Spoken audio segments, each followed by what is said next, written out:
ಮೊದಲ ಹಂತದ ಮತದಾನ ನಡೆಯುವ 14 ಕ್ಷೇತ್ರಗಳ ಪೈಕಿ ಹೈ ವೋಲ್ಟೇಜ್ ಕ್ಷೇತ್ರ ಅಂದರೆ ಅದು ಬೆಂಗಳೂರು ಗ್ರಾಮಾಂತರ ಕ್ಷೇತ್ರ. ಬೆಂಗಳೂರು ಗ್ರಾಮಾಂತರ ಕ್ಷೇತ್ರ ಇವತ್ತು ಕೂಡ ಅಖಾಡ ರಂಗೇರಿತ್ತು. ತಮ್ಮ ಡಿ.ಕೆ. ಸುರೇಶ್ ಪರವಾಗಿ ಇಡೀ ದಿನ ಡಿ.ಕೆ. ಶಿವಕುಮಾರ್ ಮತಬೇಟೆಯನ್ನು ನಡೆಸಿದರು. ಕನಕಪುರ ತಾಲೂಕಿನಾದ್ಯಂತ ರೋಡ್ ಶೋ ಮೂಲಕ ಮತ ಶಿಕಾರಿಯನ್ನು ನಡೆಸಿದ್ದಾರೆ. ಡಿ.ಕೆ. ಸುರೇಶ್ಗೆ ಸಹಕಾರ ನೀಡುವಂತೆ ಗ್ರಾಮಸ್ಥರಿಗೆ ಮನವಿ ಮಾಡಿದ್ದಾರೆ. ಹುಟ್ಟೂರಿನಲ್ಲೂ ಸಿಎಂ ಆಗುವ ಆಸೆಯನ್ನು ಹೊರಹಾಕಿದ್ದಾರೆ. ದೊಡ್ಡಾಲನಹಳ್ಳಿಯಲ್ಲಿ ಮಾತನಾಡಿದ ಡಿ.ಸಿ.ಎಂ ಡಿ.ಕೆ. ಶಿವಕುಮಾರ್, ನೀವು ನನಗೆ ಶಕ್ತಿ ಕೊಟ್ಟಿದ್ದೀರಿ, ಹಾಗಾಗಿ ಇವತ್ತು ರಾಜ್ಯದಲ್ಲಿ ನಮ್ಮ ಸರ್ಕಾರ ಬರೋ ಹಾಗೆ ಮಾಡಿದೆ. ನಾನು ಸಿಎಂ ಆಗ್ಬೋದು ಅಂತ ನಂಬಿಕೆ ಇಟ್ಕೊಂಡಿದ್ರಿ, ಆದರೆ ಪಕ್ಷ ಡಿ.ಸಿ.ಎಂ ಮಾಡಿದೆ.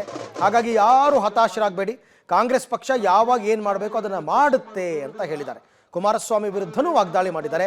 ಯಾವುದೇ ಕಾರಣಕ್ಕೂ ಮಂಡ್ಯದಲ್ಲಿ ಕುಮಾರಸ್ವಾಮಿ ಗೆಲ್ಲಲ್ಲ ಅಂತ ಭವಿಷ್ಯವನ್ನು ಕೂಡ ನುಡಿದಿದ್ದಾರೆ. ಅಧಿಕಾರಕ್ಕೆ ಬಂದು ನನ್ನನ್ನ ಮುಖ್ಯಮಂತ್ರಿ ಆಗ್ತಾರೆ ಅಂತ ಹೇಳಿ ನಂಬಿಕೆ ಇಟ್ಕೊಂಡಿದ್ರಿ, ಆದ್ರೆ ಉಪಮುಖ್ಯಮಂತ್ರಿಯಾಗಿ ಕಾಂಗ್ರೆಸ್ ಪಕ್ಷ ಮಾಡಿದೆ. ನಾನು ಬೇರೆ ವಿಚಾರ ಈಗ ನಾನು ಚರ್ಚೆ ಮಾಡಕ್ ಹೋಗುದಿಲ್ಲ, ಆದ್ರೆ ನೀವು ಯಾರು ಹತಾಶರಾಗಬೇಕಾದಂತ ಪರಿಸ್ಥಿತಿ ಇಲ್ಲ. ಇವತ್ತು ಮುಂದಕ್ಕೆ ಕಾಂಗ್ರೆಸ್ ಪಕ್ಷ ಯಾವಾಗ ಏನ್ ತೀರ್ಮಾನ ಮಾಡಬೇಕೋ ಆ ತೀರ್ಮಾನವನ್ನ ಮಾಡ್ತದೆ.